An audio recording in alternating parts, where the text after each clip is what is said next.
going to bed at night at the same time, waking up at the same time. If you push past your 10 o'clock time, in fact, ideally going to bed like at 9:30 so that you're asleep at the 10 o'clock time, that's when that cortisol reaches its lowest point. If you push past it, then you release cortisol and you get to 11 o'clock and you have too much cortisol. Now you can't be anabolic anymore. Yeah, you can go to sleep, you can be asleep, but you're not going to be anabolic.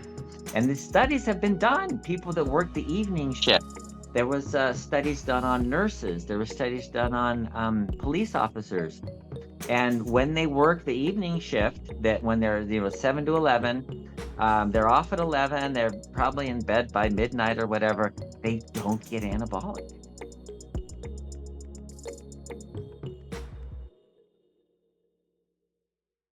All right, guys, we are rocking and rolling here today. It says it's being live streamed, so be careful with what you say, Dr. Saunders. We don't want you to get into trouble.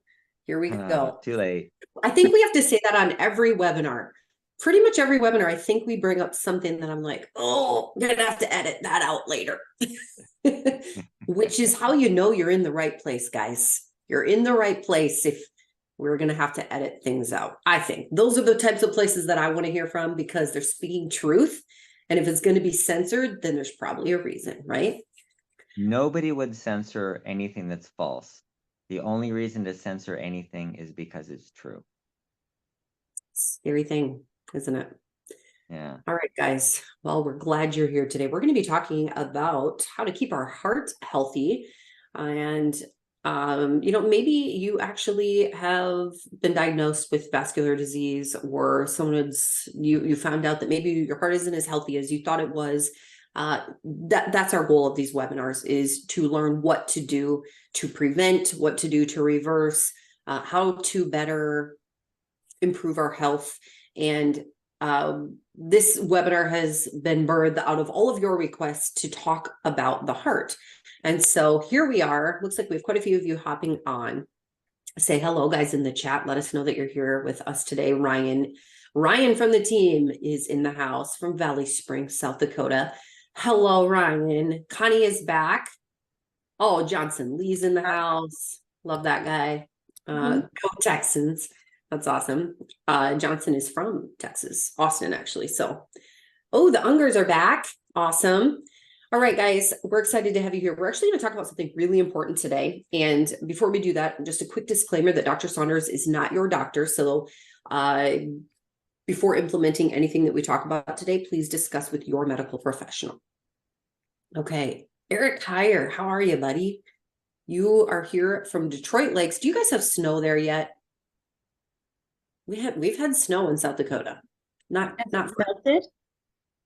Yeah, it's melted. Yes. Thank goodness. Yes. But we did see it, which is a little scary. Yep. Eric says it has melted. Oh, South Carolina. Hi, John. How are you? All right, guys. Okay. So here's what we're going to talk about today. We are going to talk about sleep. And Dr. Saunders, you have been digging into this topic. Share with us a little bit about where you went. You went to learn more about sleep, and I'm excited to hear what you can share. And why you decided to go to the sleep conference out of all things?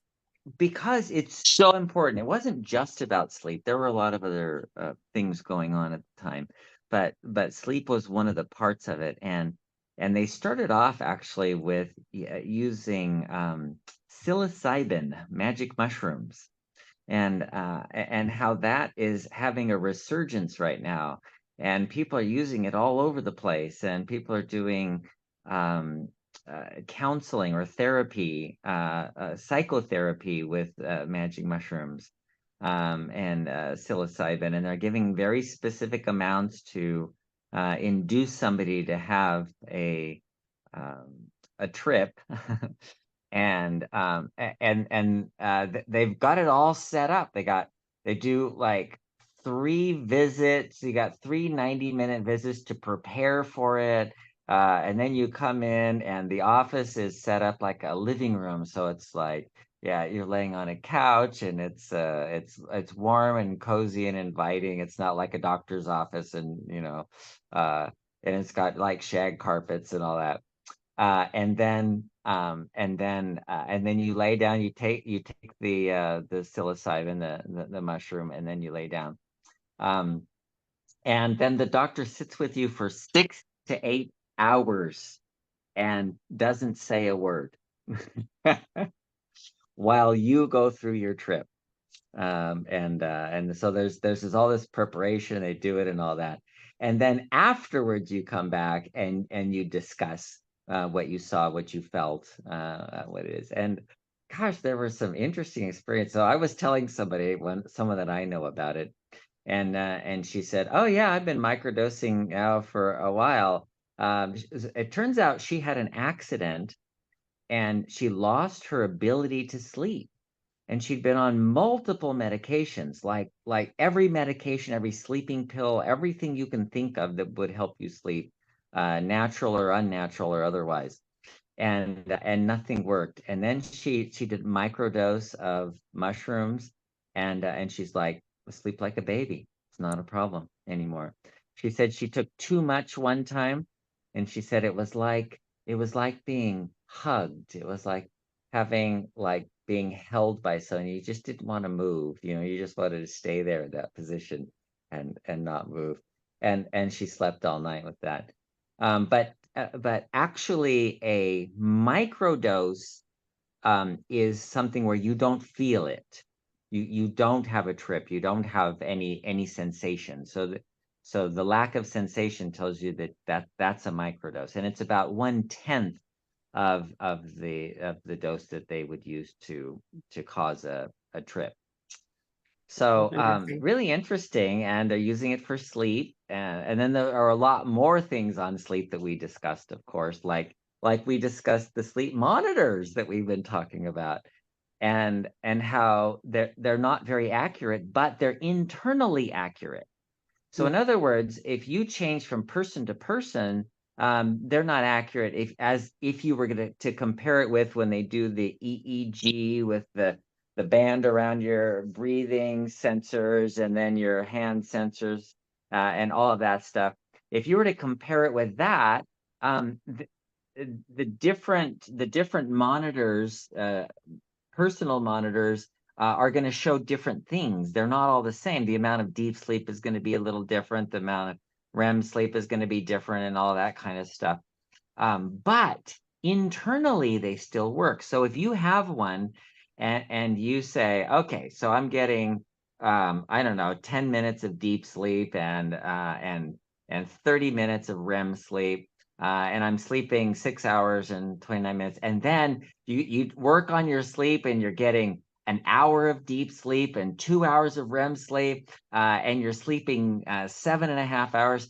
That is internally consistent. In other words, you really did have an improvement. So you know what? They're not useless, even though they're not perfectly accurate. Um, and so sleep, what does it have to do with heart disease? Well, it's huge. If you don't sleep, then you don't repair. And what's happening to the insides of your blood vessels, and this happens to everybody, of course, some more than others, is that lining that we talked about, the glycocalyx that lines the inside of your arteries, is perfectly smooth and the blood goes through just perfectly. And there's no laminar flow. It just all flows beautifully. It's just like miraculous. But it gets damaged sometimes, and there's cuts in it, and there's holes in it, and then it forms a clot. And that clot has to be fixed quickly, or else you're going to start getting more and more and more and build up more clots. You're clot off the whole thing, and then it doesn't work at all. So the damage has to be repaired immediately. And if you don't sleep, what happens is you don't make APCs, the progenitor cells that come in and pave over the clot, so that and form the glycocalyx, so that you get even though you still have a clot in the wall, you have perfect flow through there. It's kind of like, if you've ever seen highway construction, and these workers are working on the highway while cars are whizzing by them at 65, 85 miles an hour. cars are whizzing by, and these workers are working on that same highway while the cars are whizzing by. And all they do is they put cones out there, and the cars know not to go by the cones, and so the workers are safe behind the cones. Well, safe. There's a certain number of workers that die every year from that. My grandfather was one of them. He was a highway worker in Utah, way out in the middle of nowhere, and someone hit him while he was working on the highway, came out outside the cone zone and hit him and killed him. So yeah, sometimes it happens, but your blood vessels are like that your progenitor cells pave over the part that's being repaired, and so your blood can keep flowing through. Isn't that amazing? So if you don't sleep, you don't do that. You don't have any cones to block off the repair zone. So then it's like the cars are going in the same lane that the workers are trying to work on. And of course, that's not going to work for very long. And so it doesn't get repaired, and it gets more and more clots building up, and they can even show layers of clots. A clot forms, and then another layer forms, and then another layer forms, and that's when the arteries get blocked off. They're getting smaller and smaller and smaller and blocked off. So stress is huge, and lack of sleep is part of that. So sleep is very important for your heart. And not only that, I feel like every webinar that we do, sleep comes up at some point. For example, we do webinars on Wednesdays where we talk about reversing type 2 diabetes. And wow, even in lack of sleep can just increase your blood sugar numbers. And I think that every topic that we've talked about can be improved with better sleep. Any illness, it seems like, can be improved with better sleep. And one other thing that I'm wanting you to maybe chat a little bit more about too is, many of you are on our other webinars too, and you've heard us talk about the 610 reset. But can you explain a little bit more what's happening to the body during those nighttime hours, why it's important to go to bed at a decent time, and why you promote that 610 reset? Okay, so during the day, there are certain things that are going on. We have a type of metabolism called the catabolic metabolism. The word catabolic means breaking down. And so when you're eating food, you're catabolic for that food. You're breaking down that food. When you're running, you're breaking down your muscles. That's a catabolic activity.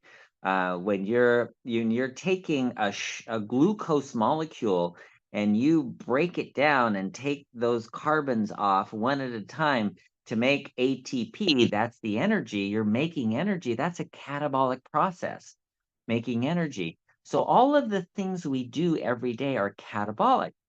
But what else does it break down? Well, everything breaks down. Your joints that you're using, your joints are wearing out. They literally wear out.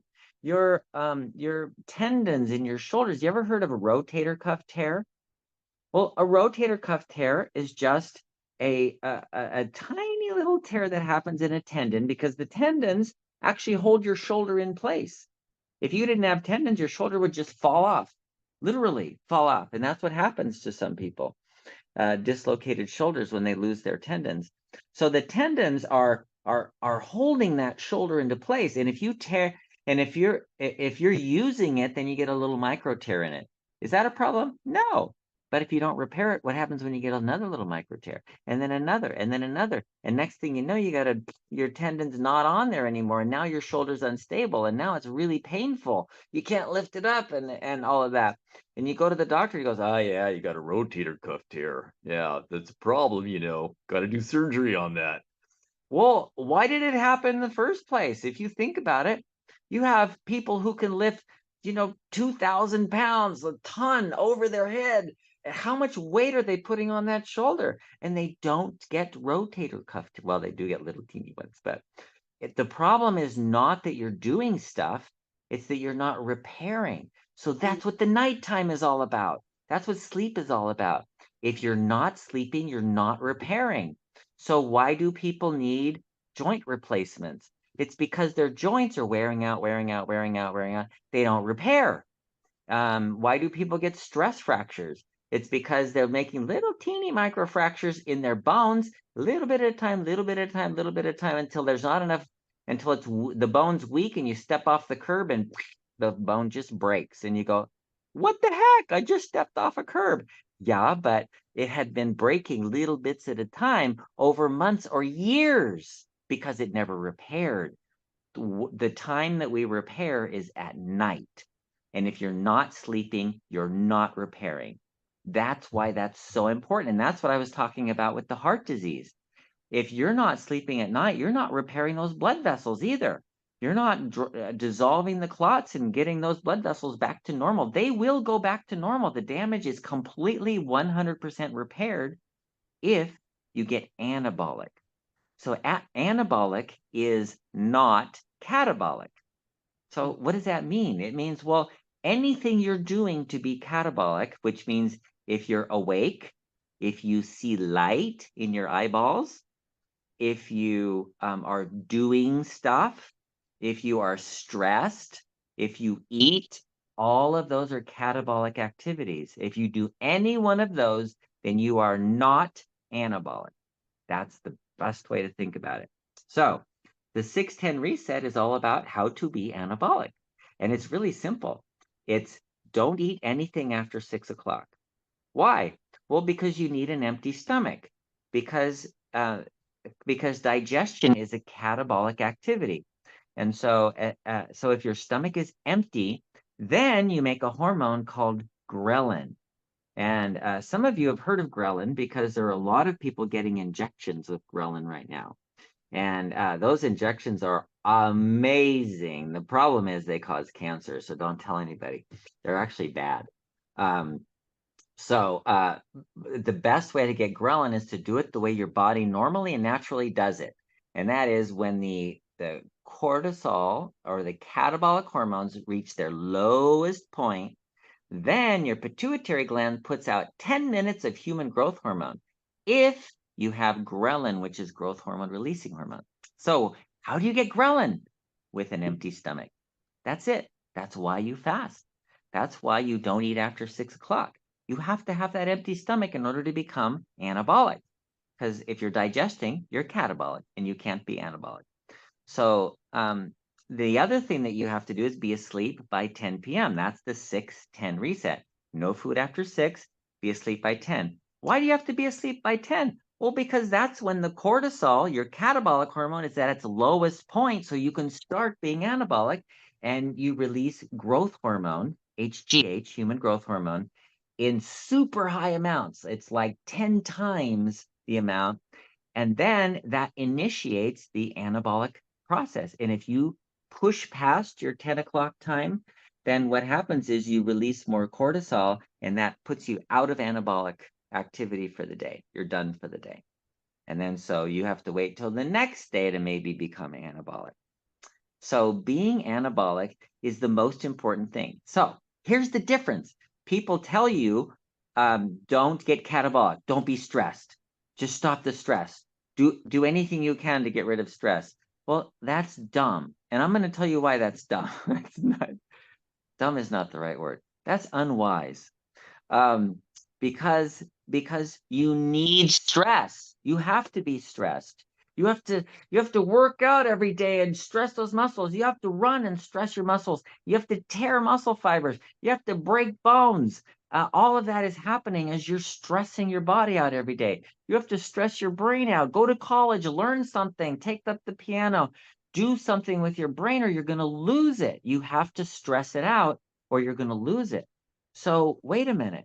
If I'm going to be stressed and I'm going to be catabolic, then I'm just going to break down. Yeah, that's why every single night you could be anabolic and repair all the damage that was done during the day. And not only does it repair, it repairs it better than it was, stronger than it was.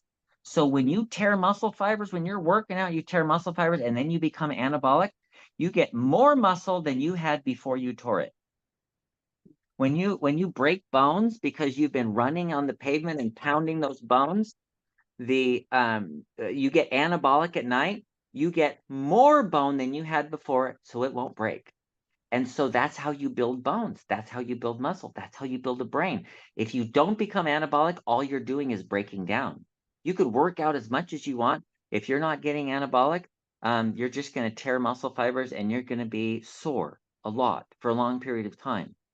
So people say, gosh, I had this injury. I was working out at the gym. I had this injury and it's still hurting 2 weeks later. I'm like, then you didn't become anabolic. No, Esther, the 7-Eleven reset doesn't work. Well, let's talk about that. Talk about some of your research that you have found. What's the guy's name that you got a lot of information from? Okay. So they talked about this. So the single best way to be anabolic is consistency. Going to bed at night at the same time, waking up at the same time. If you push past your 10 o'clock time, in fact, ideally going to bed like at 9:30 so that you're asleep at the 10 o'clock time, that's when that cortisol reaches its lowest point.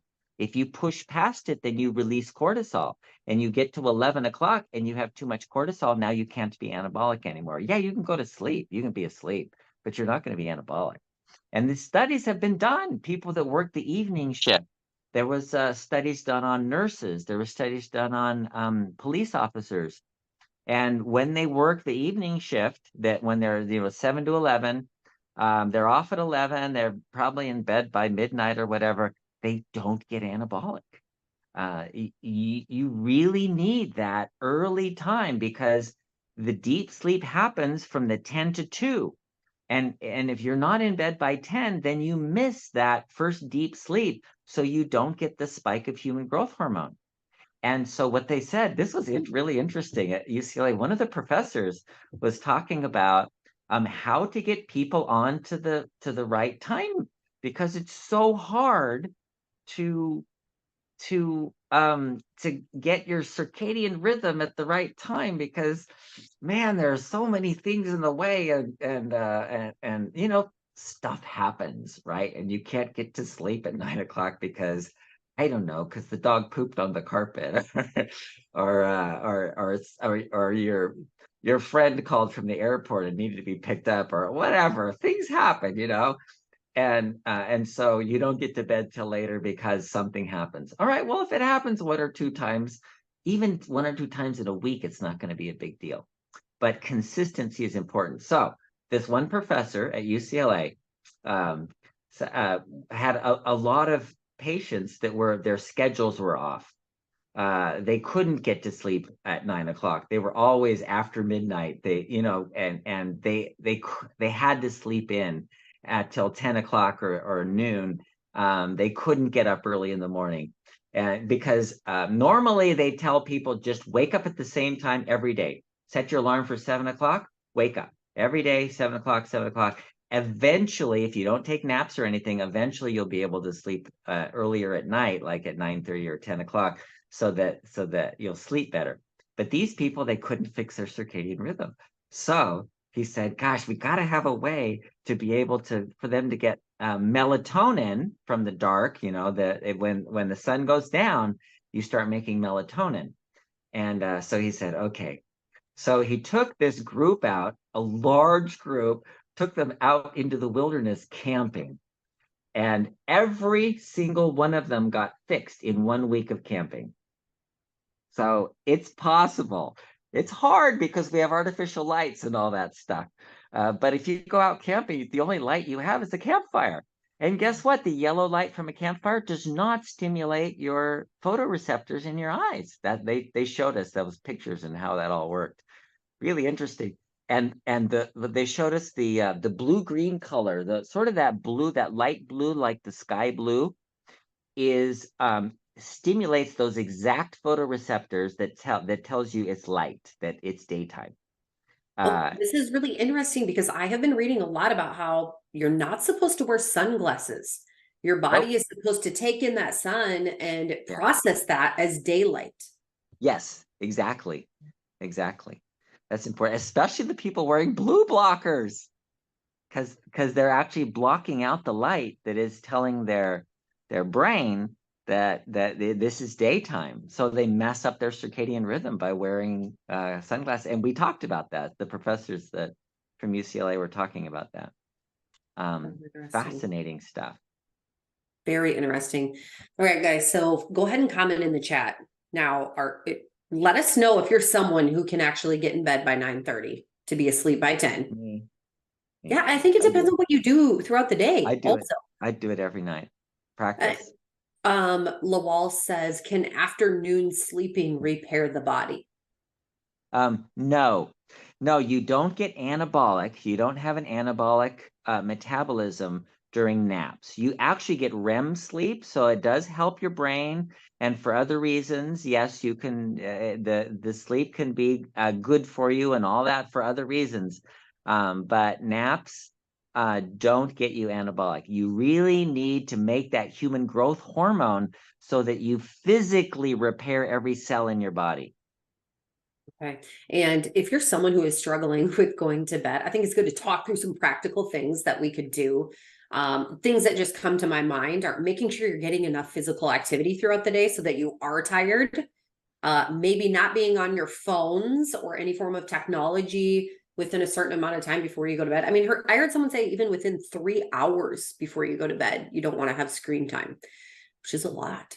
And like Dr. Saunders mentioned, like just getting up early enough to where you're tired at night. I think that makes a big difference also. Esther says that she uses orange lighting in her home as the sun sets. Do you think that has the fire effect? And no, she is not someone who goes to bed at 9:30. Yeah, it can. It can. It's not that there's a fire effect. It's that the light from a fire, there isn't any of the green blue light that stimulates the photoreceptors in your eyes.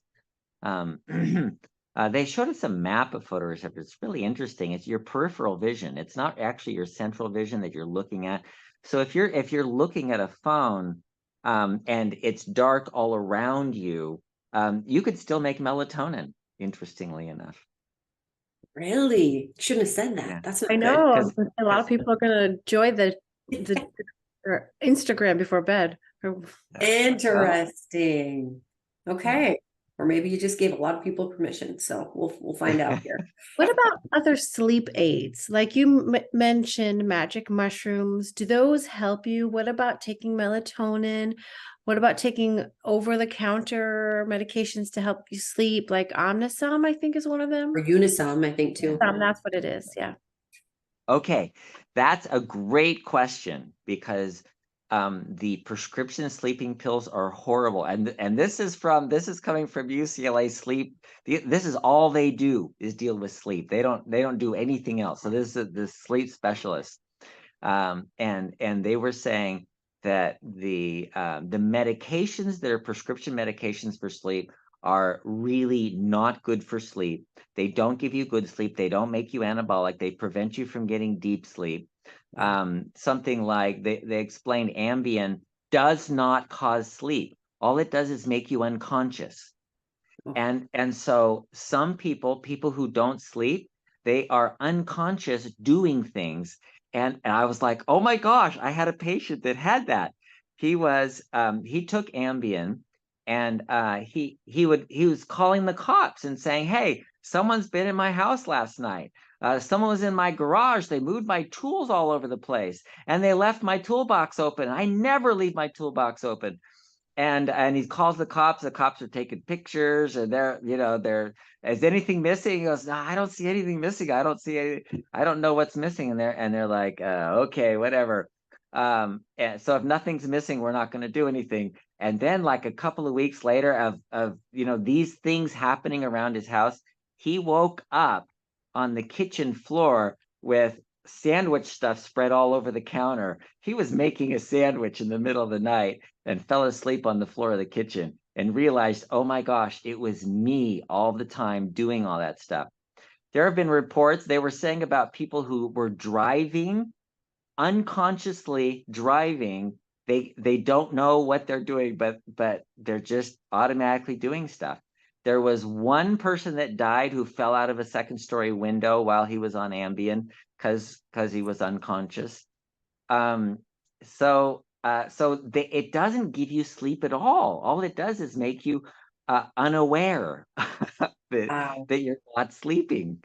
And most of them do that. The benzodiazepines tend to do that also, but they don't. But they're not like Ambien. The benzodiazepines actually make you drowsy, and so you can actually sleep. But they don't give you good sleep. Alcohol does not give you good sleep. So those are all the bad things, right? Prescription drugs for sleep and alcohol, bad, bad, bad. Now, what about good? Well, you know what? The Unisom is not bad. And Unisom and all the over-the-counter ones are histamine blockers. So they're antihistamines. And histamine is the wake-up hormone. That's in your brain. When you wake up, when you're awake, that's histamine. When you block that histamine, then you sleep. And it actually, by blocking it, gives you normal sleep. It can give you normal sleep for people who are sleeping normal. So by itself, the antihistamines are not bad for sleep if used occasionally. What does that mean? Well, if you use them every day, they block something else called acetylcholine in the brain, and so they can affect your memory. They can there is a slight increase in Alzheimer's, dementia with people who are using chronic antihistamines for sleep. Benadryl.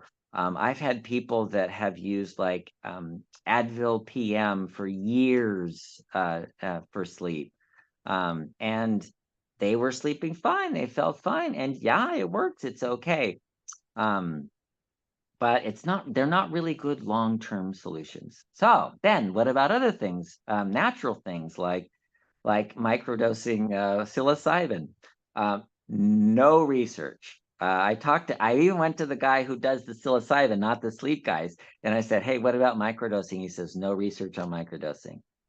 Nobody knows anything about it. Can you get addicted? Nobody knows. The research has never been done. So Wow. according to him, he didn't know of Yeah. any. So, and I don't know of any. So anyway, the patient that I have that uses it for sleep, it's like she says it works, and I didn't sleep before, and now I sleep. And here's the kicker: because she had brain injury and couldn't sleep, she lost her short-term memory, short-term to long-term memory. She didn't have any short-term memory. She didn't remember people. She didn't remember faces. She didn't remember names. And she's an acupuncturist and couldn't remember her patients that came back. And it was kind of hard. When she started doing the psilocybin and sleeping all night long, her memory came back. And she says, well, I don't know if it's good or bad, but it works for me. So she's going to stay on it. So that's fine. Okay, so what about melatonin? Now, melatonin is actually okay. You can use melatonin for sleep. Melatonin is a natural sleep hormone that your body will naturally make. It's made in the pineal gland. But unlike other hormones, if I were to give you thyroid, it would shut off your thyroid gland. If I were to give you adrenal hormones like cortisol, it will shut off your adrenal glands. When I give somebody testosterone, a man gets testosterone, it shuts off his testicles. If you give a woman estrogen, progesterone, it'll shut off her ovaries. And that's what birth control pills are, right? Just shutting off the ovaries by giving you hormones.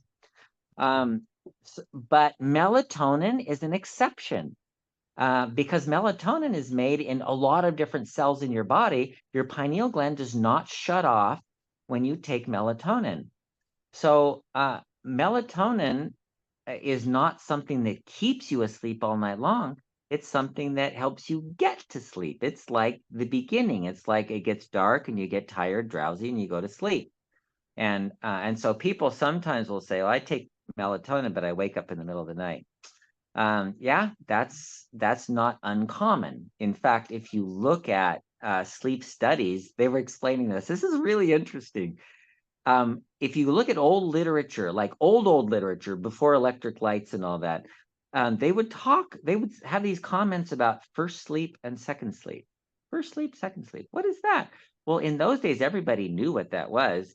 It was it gets dark, about 7, 8 o'clock at night or whatever. It gets dark and then you make a bunch of melatonin, and you get drowsy, and you go to sleep. And then you sleep for 4 hours or so, and you get your deep sleep, and then you wake up. And then you're awake for a couple of hours, maybe 3 hours, and then you go back to sleep. That's the second sleep. And that time in between the first sleep and the second sleep, that's when all the mischief happened. That's when people stole the neighbor's chickens, or got into somebody's yard, or that's when the farmer's daughter got pregnant, or all the stuff happened, the mischief happened between the first sleep and the second sleep. And that was that's kind of what everybody they knew that's what happened. That's the way life is. Nowadays, we expect to sleep 8 hours straight, wake up refreshed, and not have any wake time in the middle. Well, some people, they take melatonin, they sleep, and they get good, restful, deep sleep, and they're anabolic and everything. And then at 2 o'clock in the morning, 3 o'clock in the morning, they wake up. And they're awake for an hour or two, and then have trouble going back to sleep. You know what? Actually, that's okay. That's not an abnormal pattern at all, and it's not something you should stress over. Going back to sleep after a couple hours is not a problem.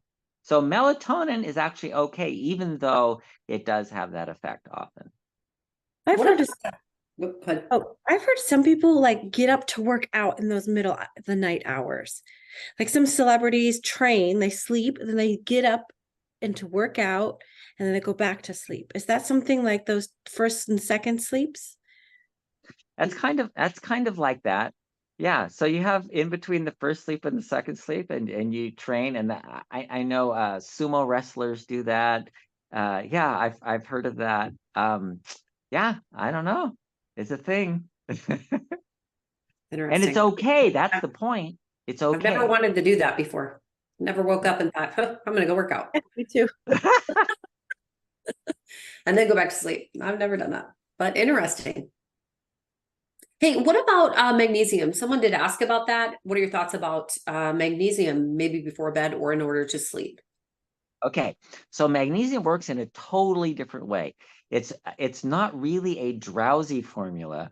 It's a relaxing formula. So magnesium is the only muscle relaxant in the world that works well. No, actually, there's pancuronium, but we don't ever use that. But it's the only one you can take that will actually work on your muscles and relax your muscles. So because of the relaxing effect of melatonin, people don't have tension and they fall asleep really easily. So, but it's a totally different reason they fall asleep. It's not because it's affected, and that's not from the brain so much as from the relaxation of the muscles. And it's a great way. So people who have anxiety problems, sometimes they feel calmer with magnesium. In fact, there's a supplement called Calm, which is mostly magnesium. Yeah, I have some of that at my house. Claudia on Facebook said it was her understanding that the body becomes used to melatonin taken by mouth, and the amount required increases as one uses it. Well, it shouldn't, because it actually wears off pretty quickly. So it's within 4 hours or so, you don't have melatonin. It's not something that lasts for a long time. That's why people wake up in the middle of the night. And then you're not taking it during the day. So that's the washout period. So because you have that washout period, people usually don't develop a tolerance to it. And the other part is that it's made in your body by a lot of other cells. The enterocytes, for example, your intestines make melatonin. Your skin cells make melatonin. That's where melanin, and that's how it got its name. Melanin is the skin pigment, and that's melatonin is required for you to make skin pigment. So, I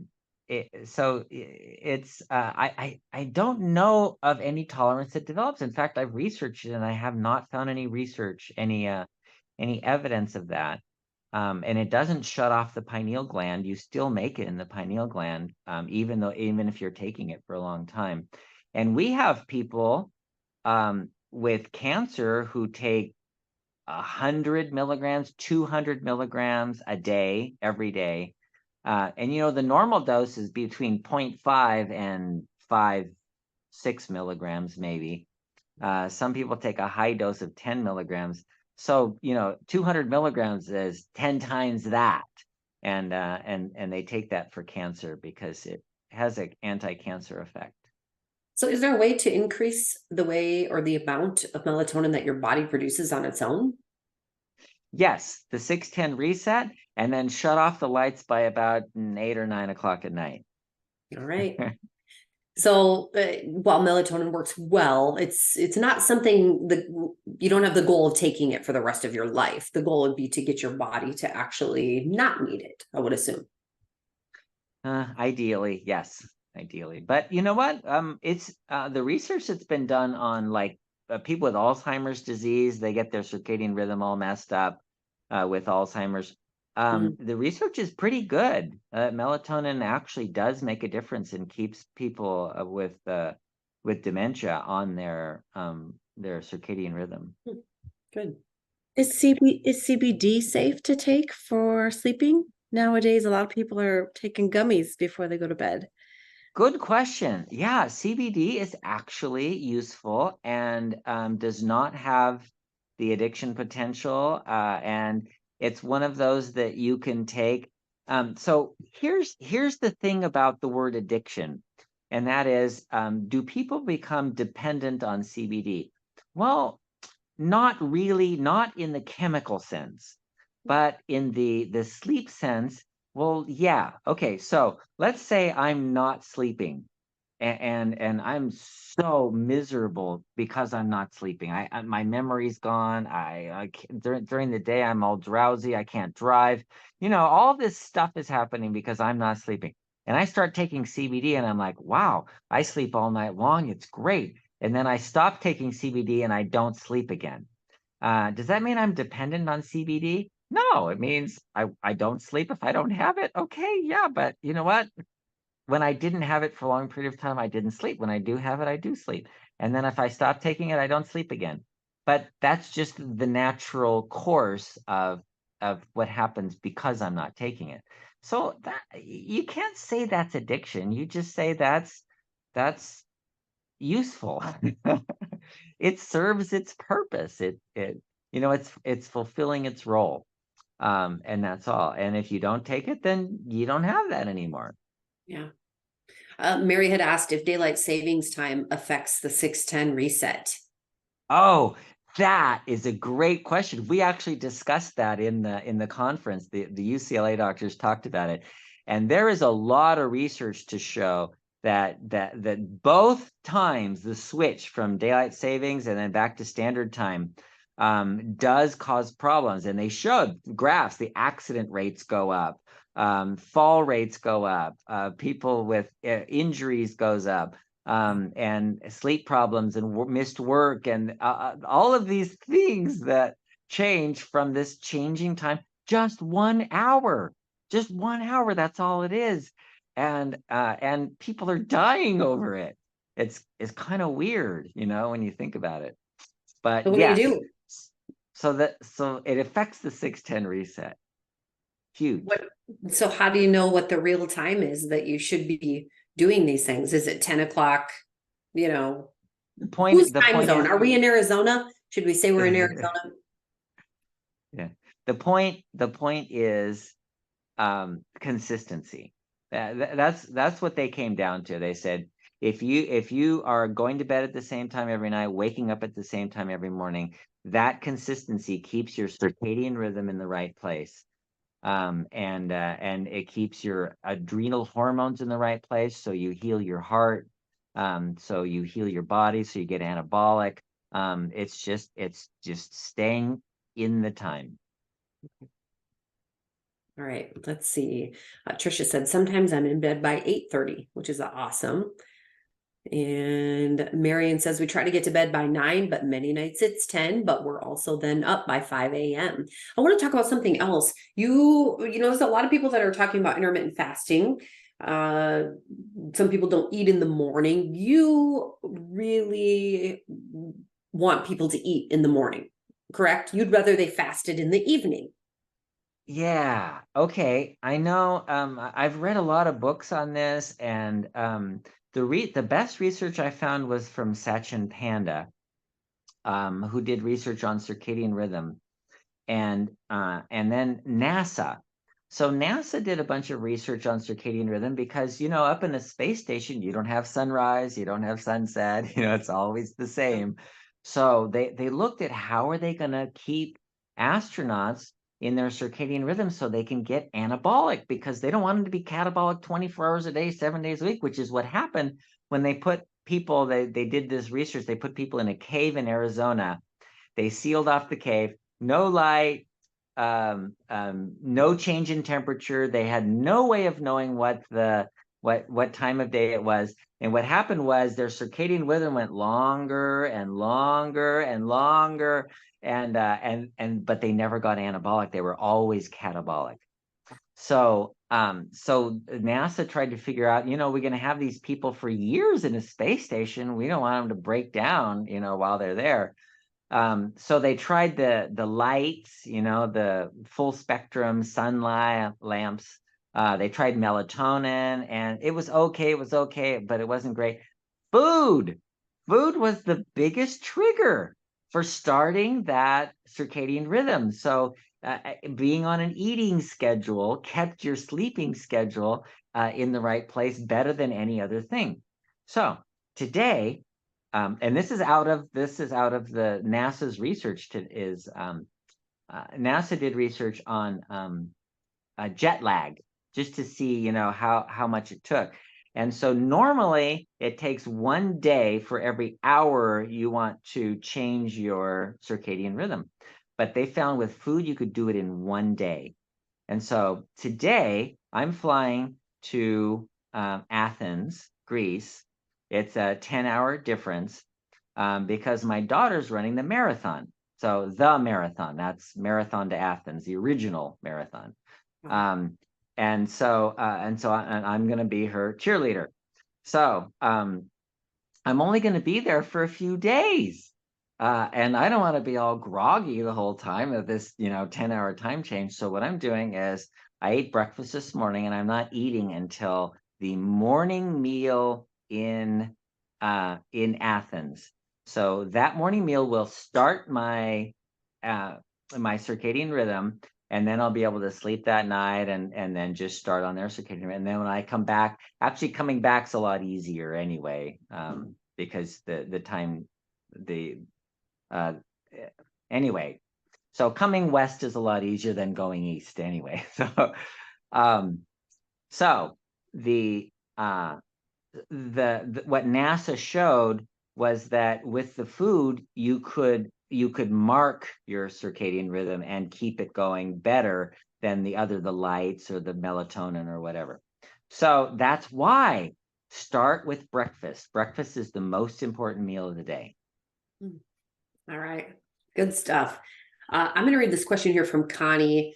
Connie recently had an episode with her heart rhythm, and doctor said it looks like AFib, and it doesn't look like AFib. They're hospitalizing her for 48 hours and giving her sotalol load. Sotalol. Yeah. Sotalol, okay, to hopefully correct the rhythm. What are good nutrients to be taken to hopefully correct this naturally? They're also saying that sleep apnea contributes to this condition. Going for a sleep study this weekend. Wish me luck. Okay, so yes, sleep apnea. So sleep's an issue here. When you don't sleep, you don't repair. When you don't repair, you don't repair your mitochondria that's making the energy for your heart. And if you don't have the energy for your heart, then you get arrhythmias of the heart. So sotalol, all it does is slow down the heart. So it puts a damper on everything. So hopefully then everything will go together, because if you have too much stimulation, then it'll go at all different times. So it's not a bad thought, but your idea of increasing the energy, what do I do about this to increase the energy of the heart? There are 4 important supplements to start with. There's coenzyme Q10, L-carnitine, magnesium, and D-ribose. Start with those 4 supplements. and take them daily, at least for 90 days or something. But if you don't exercise, you don't increase the mitochondria. The problem with the sotalol, it has an immediate effect of suppressing everything so that it starts working together. But the long-term effect is not good because it doesn't allow the heart to increase, so you don't increase the number of mitochondria.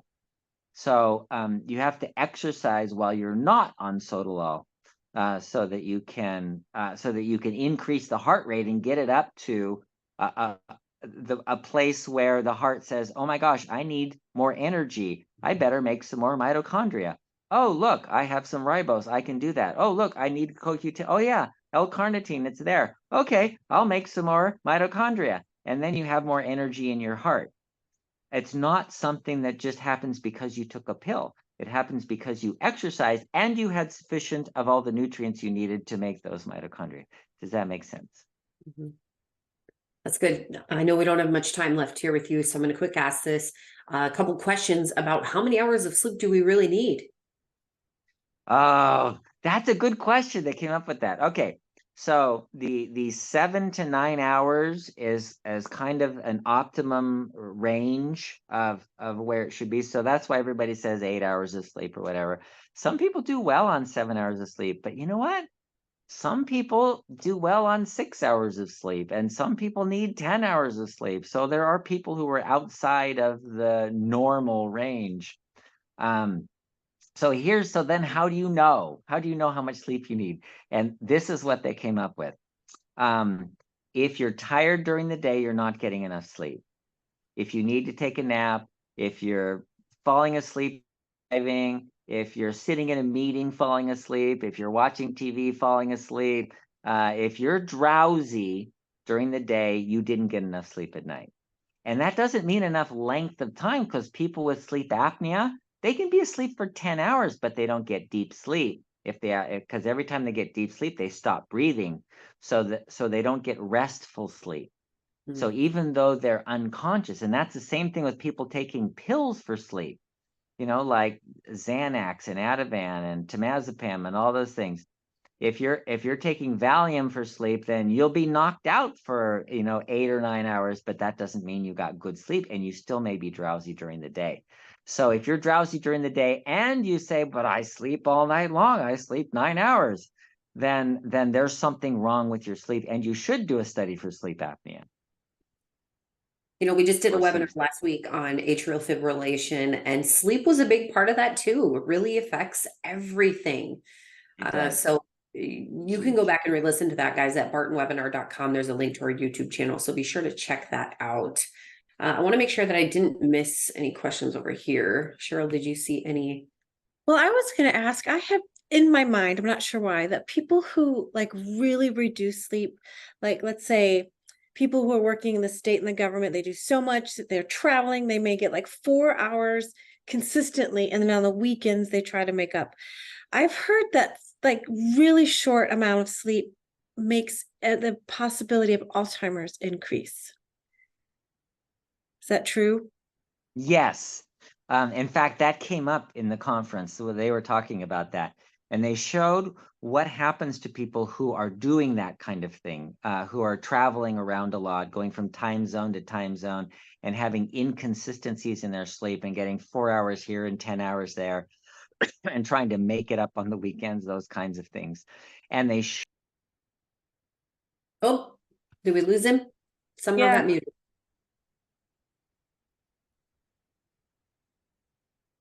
Okay, and they showed their cortisol levels, and their cortisol levels were all over the place.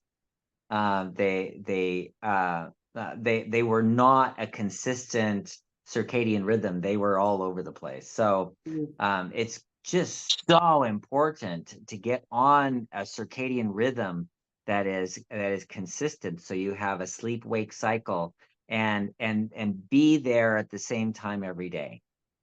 Well, it's interesting here because Claudia also asked on Facebook, how do the anabolic and catabolic states affect blood sugar in terms of the cortisol output? Okay, so when In you that make same way. cortisol, you're resistant to insulin, so your blood sugar is going to go up. during the nighttime, your cortisol reaches its lowest point, and your blood sugar will tend to be lower. So you should have a lower blood sugar at night than in the morning. And then you have the dawn effect, right? We've talked about that when in the morning you wake up, and just before you wake up, you make a whole bunch of cortisol, and it's like 10 times what you have during the nighttime. So, and that makes you insulin resistant. So then you haven't eaten in a long time, so your liver is putting out glucose, but you're insulin resistant. So the glucose level just goes up, and so people go, what the heck? I didn't eat anything, and my blood glucose went from 90 to 150. And that's the dawn effect. And so that's the difference of during the circadian rhythm. During the catabolic phase, you're going to have more insulin resistance and a higher blood glucose. There's one more question I'm wondering if you can answer real quick. I have narcolepsy. What's the difference between narcolepsy and sleep apnea? Okay. Narcolepsy is where not from drowsiness or anything, that you fall asleep suddenly, anytime. It could be night, day, whatever. Narcolepsy is just falling asleep for no reason. It's not like sleep apnea, where you haven't gotten good sleep the night before and you're kind of drowsy and you're trying to keep your eyeballs open, and it's not working, and you fall asleep. But narcolepsy is like you just suddenly fall asleep for no reason. All right. Sue said, this is such an amazing hour. God bless you all. Great big thanks. I'm so glad you were here, Sue. And all of you, we're glad that you're here. Dr. Saunders, thanks again. We'll see you next week. Enjoy your trip. Okay. All right. See you. Bye. Bye. And just a reminder, guys, you can go to bartonwebinar.com. That's the link to all of the things concerning these webinars. You'll find our YouTube channel, top Ask Questions. You can register for both of our webinars there, and links to supplements and products.